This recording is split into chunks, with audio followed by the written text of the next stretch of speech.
இன்றைக்கு நாம் தியானிக்க இருக்கிற வசனம் லூக்கா 10ஆம் அதிகாரம் 19வது வசனம். இதோ சர்ப்பங்களையும் தேள்களையும் மிதிக்கவும் சத்ருவினுடைய சகல வல்லமையை மேற்கொள்ளவும் உங்களுக்கு அதிகாரம் கொடுக்கிறேன், ஒன்றும் உங்களை சேதப்படுத்த மாட்டாது. இன்னைக்கு கர்த்தர் நம்மோடு இடைபடுகிற வார்த்தை, சர்ப்பங்களையும் தேள்களையும் மிதிக்கவும் சத்ருவுடைய எல்லா வல்லமைகளை மேற்கொள்ளவும் தேவன் நமக்கு அதிகாரத்தை கொடுத்திருக்கிறார். அந்த அதிகாரத்தினாலும் வல்லமையினாலும் நாம் ஜெபிக்கும் போது அது ஒன்றும் நம்மை சேதப்படுத்தாதுன்னே இன்றைக்கி கர்த்தர் வாக்கு பண்ணுறாரு.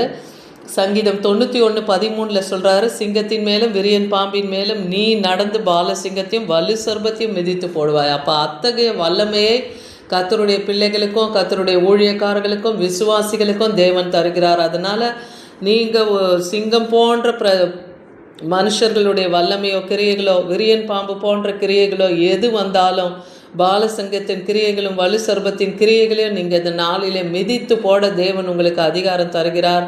அந்த கிரியைகள் ஒன்றும் உங்களை சேதப்படுத்தாது. ஏன்னா நீங்கள் கர்த்தரை விசுவாசிக்கிறதுனால அந்த கிரியைகள் ஒன்றும் உங்களை சேதப்படுத்தாது. சர்ப்பங்களையும் எடுப்பார்கள், யாதொன்றை குடித்தாலும் அது அவர்களை சேதப்படுத்தாது. வியாதியஸ்தர்கள் மேல் கைகளை வைப்பார்கள், அப்பொழுது அவர்கள் சொஸ்தமாவார்கள்னு மார்க் 16ஆம் அதிகாரம் 18ஆம் வசனத்திலையும் பார்க்குறோம். அப்போ சர்ப்பங்களை எடுப்பார்கள், கர்த்தருடைய ஊழியக்காரர்கள் சர்ப்பங்களை எடுப்பார்கள், அவங்க சாவுக்கு ஏதுவான யாதொன்றை குடித்தாலும் அது அவங்களே சேதப்படுத்தாதுன்னே சொல்கிறாரு. அதே போல் வியாதியஸ்தர்கள் மேல் அவங்க கையை வைத்து ஜபிக்கும் போது அவர்கள் சொஸ்தமடைவார்கள். தேவன் அப்படியாக கர்த்தருடைய பிள்ளைகளுக்கும் கர்த்தருடைய விசுவாசிகள் ஊழியக்காரர்களுக்கு தேவன் இந்த அதிகாரத்தை கொடுத்திருக்கிறார். அதனால் சாவுக்கு ஏதுவான யாதொன்றை நீங்கள் புசித்தாலும் குடித்தாலும் அது உங்கள் ஜீவனை சேதப்படுத்தாதுன்னு விசுவாசிங்க. ஏன்னா விசுவாசிக்கிறவர்களால் நடக்கும் அடையாளங்கள்னே மார்க் 16:17 சொல்கிறாரு, என் நாமத்தினாலே பிசாசுகளை துரத்துவார்கள், நவமான பாஷைகளை பேசுவார்கள். அப்போ நீங்கள் அதை வைத்த அடையாளத்தை கண்டு கொள்ளலாம் இல்லையா? அப்படிப்பட்டவர்கள் சர்ப்பங்களை எடுக்கவும் தேள்களை மிதிக்கவும் தேவன் அதிகாரத்தை கொடுத்திருக்கிறார். அதே போல் சமாதானத்தின் தேவன் சீக்கிரமாக சாத்தானை நம்முடைய கால்களுக்கு கீழே நசுக்கி போட ஒப்பு கொடுப்பார் இல்லையா? நம்முடைய கர்த்தராகிய இயேசு கிறிஸ்துவினுடைய கிருபை உங்களோடு இருப்பதாகன்னே ரோமர் 16:20 பார்க்குறோம்.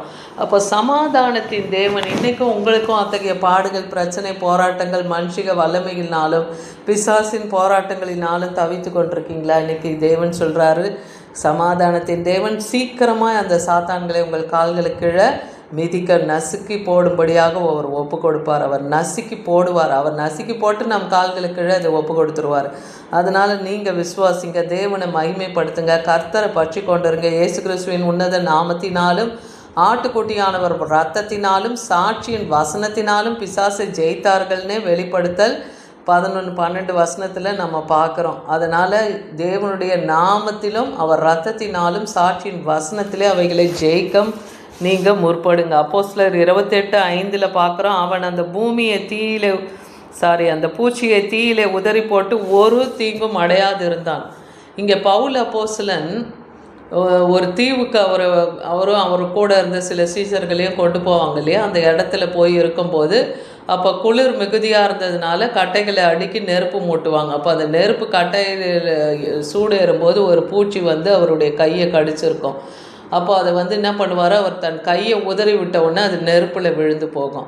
அப்போ அந்த பூச்சிக்கு, அந்த விஷப்பூச்சிக்கு அவர் பயப்படாமல் இருந்ததை பார்த்து அந்த ஜனங்களே ஆச்சரியப்படுறாங்க. என்ன இந்த மனுஷனை இந்த பூச்சிக்கு அடித்தோம், இவருக்கு ஒன்றும் நேரம் இல்லையே, என்ன இவர் இப்படி இருக்கிறாருன்னு சொல்லி பார்ப்பாங்க. அதுபோல் சாவுக்கு ஏதுவான யாதொன்றை புசித்தாலும் குடித்தாலும் அது உங்களை சேதப்படுத்தாதுன்னே சொல்கிறாரு. இதே போல் விஷ ஜந்துக்களும் நம்மளை தீண்டினாலும் கர்த்தர் அதனாலேயே நமக்கு ஒரு தீங்கும் வராதபடி அன்னைக்கு எப்படி பவுல் அப்போஸ்தலனை காத்தாரோ அதே போல் இன்றைக்கி விசுவாசித்தால் நாமும் தேவனுடைய மகிமை காண முடியும்.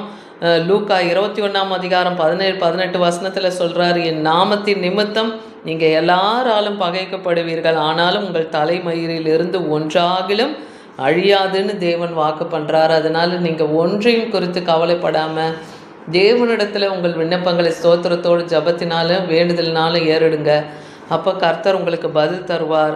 அதனால் தேவனுக்கு சித்தம் இல்லாமல் உங்கள் தலையிலேருந்து ஒரு முடியும் கீழே தேவன் உதிர விட மாட்டார். அதே போல் நீங்கள் அவர் நாமத்தின் நிமித்தம் இன்றைக்கி பகைக்கப்படுறீங்களா, அதுக்காக நீங்கள் சந்தோஷப்படுங்க. ஏன்னா உங்களுடைய பரலோகத்தில் உங்களுடைய காரியங்கள் அது மிகுதியாக தேவன் வைத்து வச்சிருக்கிறார் இல்லையா? எபிரேயர் 13:6 பார்க்குறோம். அதனாலே நாம் தைரியம் கொண்டு எனக்கு சகாயர் நான் பயப்படேன், மனுஷன் எனக்கு என்ன செய்வான் என்று சொல்லலாமேன்னே சொல்கிறார். அப்போ தேவன் பரலோகத்தில் நமக்காக ஒரு இடத்தை ஆயத்தப்படுத்தி வைத்திருக்கிறார் இல்லையா? அந்த தைரியத்தில் தேவன் தான் நமக்கு சகாயர், நான் பயப்படேன், மனுஷன் எனக்கு என்ன செய்வான்னு நம்மளும் தைரியமாக சொல்லி தேவனை மகிமைப்படுத்தலாம். எபிரேயர் 13:5 பார்க்குறோம். நீங்கள் பண ஆசை இல்லாதவர்களாய் நடந்து உங்களுக்கு இருக்கிறவைகள் போதும் என்று எண்ணுங்கள், நான் உன்னை விட்டு விலகுவதும் இல்லை, உன்னை கைவிடுவதில்லையும் இல்லை சொல்லுகிறத பார்க்குறோம்.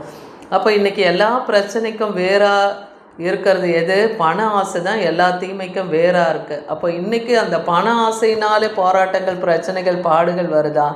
இல்லை உங்களுடைய காரியங்களினால மற்றவங்களுக்கு ஒரு எரிச்சல், பொறாமையினாலே உங்களுக்கு எதிராக வருகிறார்களா? இன்னைக்கு கர்த்தர் சொல்கிறாரு, அந்த நான் உங்களை விட்டு விலகுவதும் இல்லை, உங்களை கைவிடுவதும் இல்லை என்று அவர் எழுதியிருக்கிறார். அப்போ அன்னைக்கு யோசுவாவின் கரத்தை பிடித்த தேவன் இன்னைக்கு அவர்களுடைய நீதியின் கரத்தினாலும் நம்மையும் பிடித்து அவர் வழிநடத்த வல்லமுள்ளவராக இருக்கிறார். ஏன்னா நம் கர்த்தர் நல்லவர், நன்மை செய்கிற தேவன். அவர் நன்மை செய்து சுற்றி திருந்தார்னு பார்க்குறோம் இல்லையா? அதனால் அவர் நல்லவரும் உத்தமருமாக இருக்கிறார்னே வேதவசனம் சொல்லுது.